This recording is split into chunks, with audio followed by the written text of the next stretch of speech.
तरुणाईला स्वयंरोजगार उद्योगाच्या मोठ्या संधी आहेत. प्रगत तंत्रज्ञान आत्मसात करीत उद्योगाच्या नवनवीन कल्पना सत्यात उतरवण्यासाठी पुढाकार घ्या. उद्योग उभारण्यासाठी शासनाच्या योजना आहेत. स्टार्टअप इंडिया, स्टँडअप इंडिया सारख्या उपक्रमातून अनुदान देत उद्योग उभारण्याला चालना दिली जात आहे. त्याचा लाभ तरुणांनी घ्यावा असे मत उद्योग मार्गदर्शक हर्षवर्धन रानडे यांनी व्यक्त केले. राष्ट्रवादी काँग्रेस शरदचंद्र पवार पक्षाचे राष्ट्रीय अध्यक्ष व माजी केंद्रीय मंत्री शरदचंद्र पवार यांच्या वाढदिवसानिमित्त खडकवासला विधानसभा मतदारसंघ व प्रभाग क्रमांक 34च्या वतीने आयोजित उद्योजकता विकास मेळावा, क्रिकेट स्पर्धा, विद्यार्थ्यांसाठी शैक्षणिक सहल, चित्रकला स्पर्धा, निबंध स्पर्धा आदी सामाजिक उपक्रमांच्या उद्घाटनावेळी रानडे बोलत होते. यावेळी राम माळी, सुभाष हागवणे, राजेश जाधव आणि आनंद जोशी यांना उत्कृष्ट व्यावसायिक पुरस्कार देण्यात आला.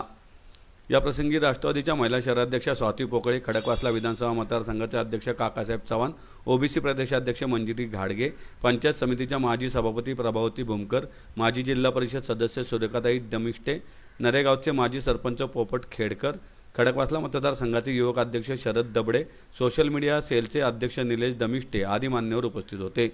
सुरेखाताई दमिष्टे म्हणाल्या, देशाचे आदरणीय नेते शरद पवार साहेबांच्या वाढदिवसानिमित्त गेल्या 30 वर्षापासून या उपक्रमाचे आयोजन केले जाते.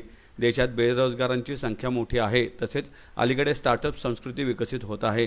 त्यामुळे समाजातील तरुणांमधील उद्योजक घडवण्यासाठी व्यावसायिक मेळाव्याचे आयोजन केले आहे. तरुणांचा मोठा प्रतिसाद या मेळाव्याला मिळाला. शिवाजीनगर येथील एव्हिएशन गॅलरी, पर्वत येथील क्रिकेट संग्रहालय येथे विद्यार्थ्यांसाठी शैक्षणिक सहल, वडगाव आणि धाईर येथील क्रीडांगणांवर क्रिकेट स्पर्धा, विविध शाळांमध्ये निबंध स्पर्धा घेण्यात आली, अशी माहिती निलेश दमिष्टे यांनी दिली. नमस्कार, मी निलेश सुरेख रमेश दमिष्टे.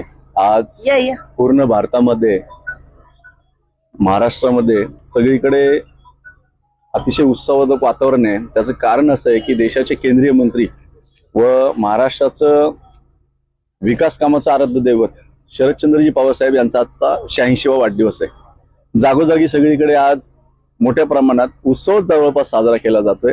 अनेक ठिकाणी रक्तदान शिबिर आहेत, अनेक ठिकाणी व्याख्याने आहेत आणि नेहमीच शरदजी पवार साहेब हे पुढच्या गोष्टी बघून एक व्यावसायिक घडवायच्या भूमिकेत असतात. त्याच निमित्तानं आम्ही आज त्यांच्या वाढदिवसानिमित्त व्यावसायिकांचा मेळावा भरवलेला आहे. या मेळाव्यामध्ये आपण काय देतोय तर बाबा, पारंपरिक व्यवसाय आणि आधुनिक व्यवसाय याच्यातला फरक जो आहे तो आपल्याला भरून काढायचा आहे की लोकांना साधारण त्यांच्या व्यवसायामध्ये पारंपरिकच गोष्टी माहिती असतात. आधुनिक गोष्टी ज्या काही स्टार्टअप असतील, काय असतील, फंडिंग असेल, अनेक गोष्टी आहेत ज्या आतापर्यंत लोकांना आपल्या आजूबाजूला मुलांना माहिती नाहीये.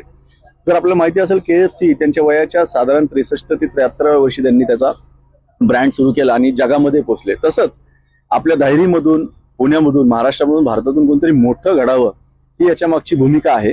निश्चितच सरकारी अनुदान याच्या बाबतीत काय असतात, सरकारी सपोर्ट काय असतो व आपला जो धायरी, सिंगरोड या परिसरामध्ये असेल, पुण्यामध्ये असेल, पुढची दिशा काय आहे, पुढचं प्रगती कशी असणार आहे, त्यात काय स्कोप आहेत, याबद्दलचं आजचं सगळं मार्गदर्शन आहे. व्यावसायिक लोकांना याचा 100% फायदा होईल या दृष्टीने. कारण एक व्यावसायिक घडला तर त्याच्या मागची अनेक मोठी टीम या ठिकाणी तयार होते, अनेक कुटुंब तयार होतात, रोजगार निर्मिती होते. हा याच्या मागचा उद्देश आहे. सर, या सप्त्यामध्ये आम्ही कुठल्याही प्रकारचं होम मिनिस्टर असू द्या किंवा यात्रा असू द्या असं नाही घेतलेलं, कारण ते बऱ्यापैकी चाललंय. आमचं कन्सेप्ट काय आहे की एक जर चांगला व्यावसायिक घडला तर तो लांबपर्यंत जाईल. एक चांगला चित्रकार घडला तर त्याच्या चित्रामधनं अनेक कन्सेप्ट भरल्या जातात. नंतर आम्ही एव्हिएशन जे आहे, म्हणजे विमान तंत्रज्ञानामध्ये काय बाबा नवीन, त्यासाठी शाळेची मुलं त्या ठिकाणी घेऊन जाणार आहोत की मुलांना विमानाचे पार्ट्स असतील, त्याच्यावरतीच्या सगळ्या गोष्टी असतील, ह्या समजल्या पाहिजेत आणि काहीतरी वेगळं, म्हणजे आता समजा शेती असेल किंवा आता किराण्याचं दुकान असेल किंवा आता झेरॉक्सचं दुकान असेल, यातनं सुटून बाहेर काहीतरी लोकांनी येऊन वेगळ्या क्षेत्रामध्ये जाऊन त्यांची प्रगती झाली पाहिजे, हा त्याच्या मागचा आमचा विचार आहे. त्यानंतर क्रिकेटची स्पर्धा देखील आहे. आजच्या जीवनात कोविड नंतर तुम्ही सगळेच बघताय किंवा व्हिटॅमिन D3 आणि B12ची मोठ्या प्रमाणावर सगळ्यांमध्येच कमतरता दिसतेय. तर बौद्धिक क्षमतेबरोबर शारीरिक क्षमता देखील अतिशय गरजेची आहे. त्या दृष्टीने क्रिकेटची देखील स्पर्धा आहे आणि अनेक गोष्टी आहेत, निबंध स्पर्धा आहे, अनेक गोष्टी. तर हा असा सप्ताह या प्रकारे आहे. कार्यक्रम एवढ्यासाठी की आता काळाची गरज आहे, तरुणांना उद्योग व्यवसाय मिळावे, त्या व्यवसायामध्ये त्यांची वाढ कशी करायची त्याच्यासाठी आपण व्याख्यान ठेवलेलं आहे की ह्या नवीन तरुण वर्ग जो वेगळ्या दिशेला चाललेला आहे तो तिकडे आता व्यवसाय गेला पाहिजे आणि त्यांचं स्वतःची प्रगती झाली पाहिजे. त्यांची जर प्रगती झाली तर आपल्या राज्याची प्रगती होणार आहे. हा उद्देश ठेवून एक आम्ही हा कार्यक्रम घ्यायचं ठरवलं आणि तो कार्यक्रम या ठिकाणी आम्ही घेतोय.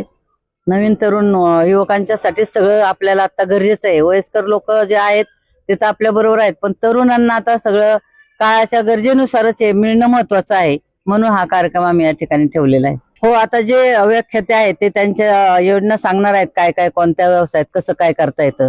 ते ज्या ज्या उद्योग करणाऱ्या व्यक्तीला ज्याची ज्याची गरज आहे त्या पद्धतीने आपण त्यांच्या ऑफिसमध्ये संपर्क करून त्यांना कॉन्टॅक्ट करून देणार आणि त्यांच्या व्यवसायाची वाढ कशी होईल हे पाहणार. किंवा नोकऱ्या तर आता सगळ्यांना मिळतच नाहीत, परंतु व्यवसाय करत असताना आपल्याला काय मार्गदर्शन मिळावं, कुठून लोन मिळतं, कुठून आपल्याला काम करता येईल, कुठं व्यवसाय होईल, कुठं बिझनेस होईल, हे सगळं त्यांना सांगायचं आणि त्या लोकांशी संपर्क करून द्यायचा, म्हणजे ही नवीन पिढी चांगल्या मार्गाला जाईल. नमस्कार, मी स्वाती पोकळे, पुणे शहर महिला अध्यक्ष, राष्ट्रवादी काँग्रेस पक्ष, शरदचंद्रजी पवार. आज आदरणीय शरदचंद्रजी पवार साहेबांच्या वाढदिवसानिमित्त दायरी भागातील आमच्या जिल्हा परिषदेच्या माजी सदस्या सुरेखाताई दमिष्टे, आमच्या पक्षाचे पदाधिकारी निलेशजी दमिष्टे यांनी आज उद्योजक मेळावा आयोजित केलेला आहे आणि अतिशय उत्स्फूर्त आणि प्रचंड प्रतिसाद या मेळाव्याला मिळत आहे. आपल्या भागात जे व्यावसायिक आहेत त्यांचा पारंपरिक व्यवसाय असेल, नव्याने काही आधुनिक व्यवसाय सुरू होत त्यांनी केलेले असतील, त्याच्यामध्ये काय संधी आहेत आणि शासनाकडनं त्यांना काय अनुदान असतील किंवा काही वेगवेगळ्या योजना असतील, त्या सर्वांची माहिती देण्याचा एक चांगला उपक्रम आज या दोघांनी हाती घेतलेला आहे. तर या मेळाव्याला माझ्या मनापासून शुभेच्छा आणि आदरणीय शरदचंद्रजी पवार साहेब यांना उदंड निरोगी आयुष्य लाभो ही सर्वांच्या वतीनं ईश्वरचरणी प्रार्थना. आमच्या सहकारी माजी जिल्हा परिषद सदस्य या दायरी गावच्या प्रथम सरपंच या सुरेखाताई दमिष्टे यांनी या निसर्ग हॉलमध्ये चांगल्या प्रकारे तरुणांना मार्गदर्शन, त्यांच्या हाताला काम मिळेल असं व्यावसायिक मार्गदर्शन आज ताईंनी घेतलेले. मार्गदर्शन नुसतं देऊन थांबणार नाहीत ताई, तर त्यामध्ये त्या बँका असतील किंवा अनेक काही फायनान्स असतील, त्या माध्यमातून मुलांना व्यवसाय करण्याकरता चांगल्या प्रतीचा पैसाही उपलब्ध झाला पाहिजे असं प्रशिक्षण या ठिकाणी देणार आहेत. त्यांचा मुलगा निलेश दमिष्टे खूप ताईंना चांगल्या प्रकारे सहकार्य करतो. आज निलेशचं आणि सुरेखाताईंचं खूप मनापासून मी अभिनंदन करते. त्याचबरोबर आमच्या भागाच्या खासदार सुप्रियाताई सुळे यांच्या मार्गदर्शनाखाली आम्ही हे काम करीत असतो.